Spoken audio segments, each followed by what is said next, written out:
Hey, it's Jeff with YourLearningCareer.com. If you are responsible for delivering or designing training for your organization, then you are probably always on the lookout for good games and activities to use in your training. So today I have one I want to share with you. It's called Escape from Wolf Island. It's from the Big Book of Virtual Team Building Games. Let's go check it out. All right, this is Escape from Wolf Island.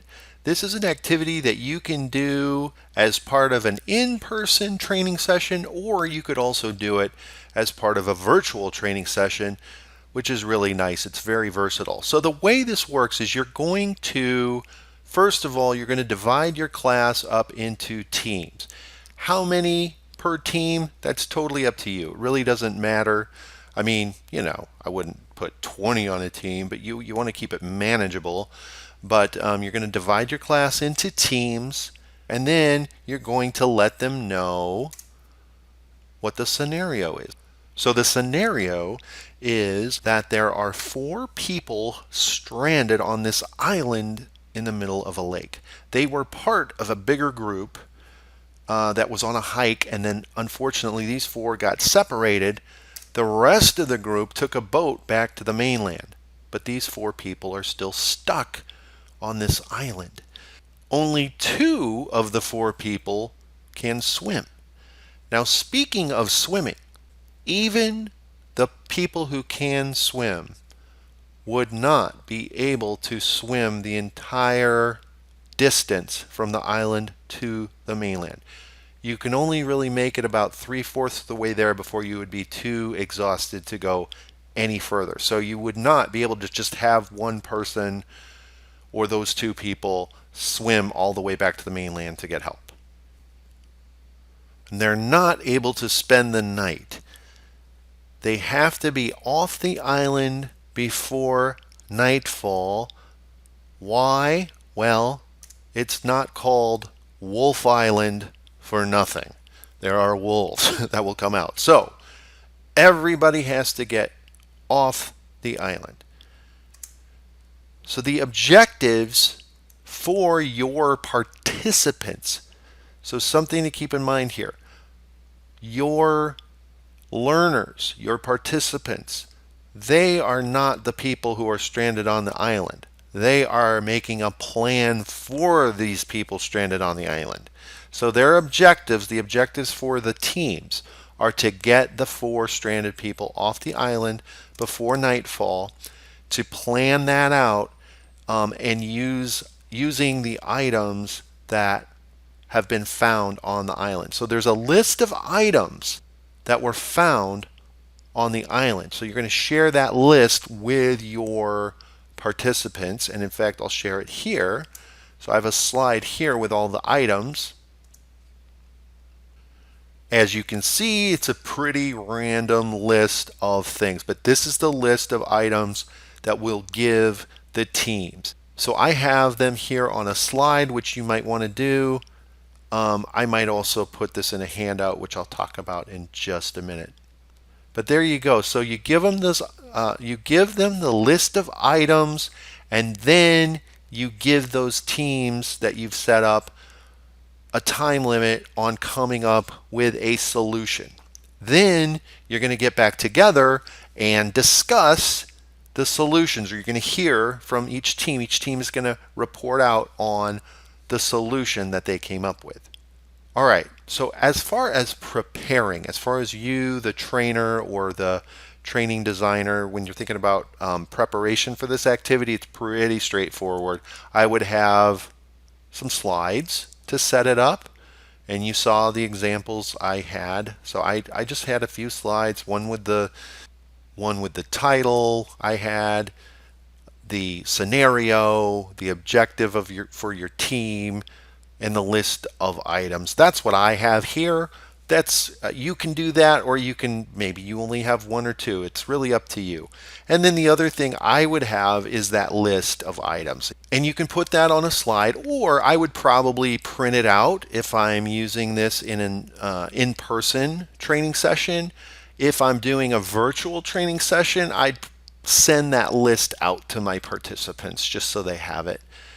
or I'd share it with them, somehow in the virtual training. So that's it. I mean, as far as preparation, just have those couple of things ready to go and you're good. Now, as far as topics I would use this activity for, of course, you can use it for whatever you think is appropriate.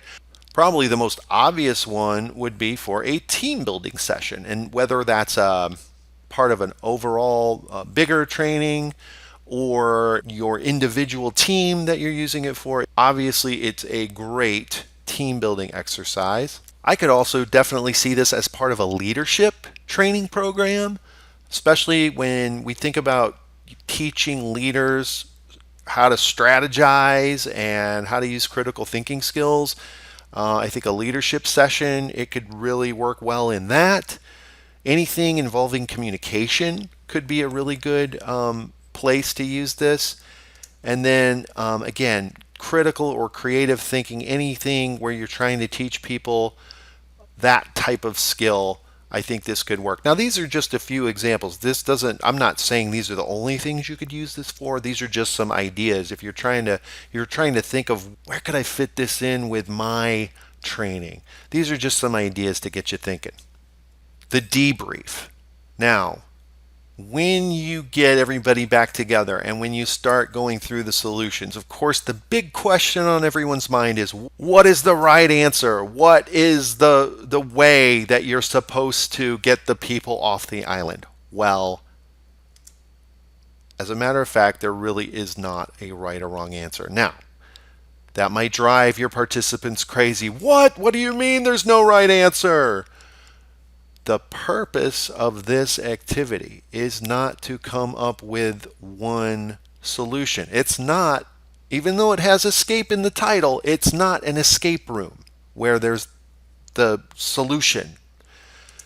The purpose of this activity is to engage in that critical thinking and team problem solving. So just like in the real world, where they're going to be faced with situations where they have to plan for somebody. So again, going back to that leadership example, leaders oftentimes have to plan for their employees. So in this scenario, we're making plans for these people who are stranded on this island. We're not even making the plan for ourselves.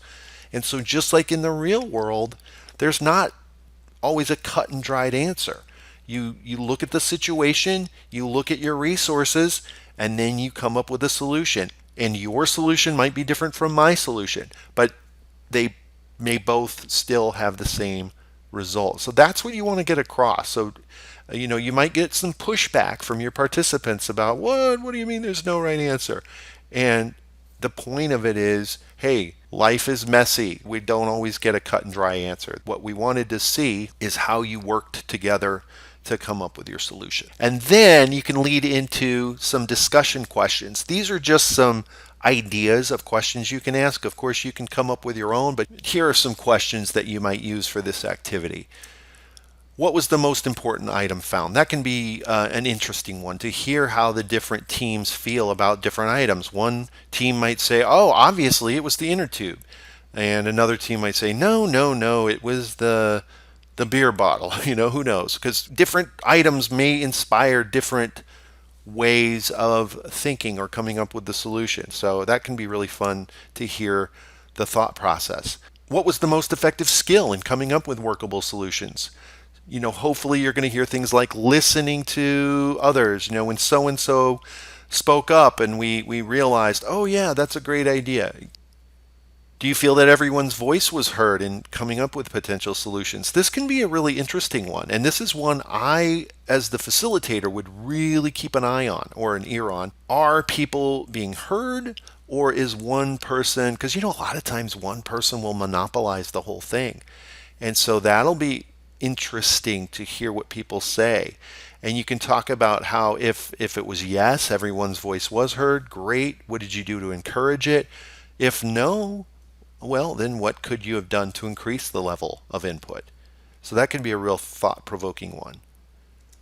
And then how does this activity mirror our team's or our company's process for problem solving? So again, you're tying it back to the real world where we sometimes have to plan for other people. We have to work together and come up with a plan. So this can be a really good way to tie the activity back to what they're actually doing in their jobs. So those are just a few questions that you might use as part of your debrief and your discussion. But again, you can certainly come up with your own depending on what you're training, what point you want to make with this activity. You may have some other questions, and again, that's totally up to you. All right, so that was Escape from Wolf Island, a really great team building activity. That's from the Big Book of Virtual Team Building Games. And again, I will link to that in the description. Feel free to leave me any comments on anything else you'd like to see covered here on this channel. And if you like these sorts of videos, make sure to subscribe. Thanks, and we'll see you next time.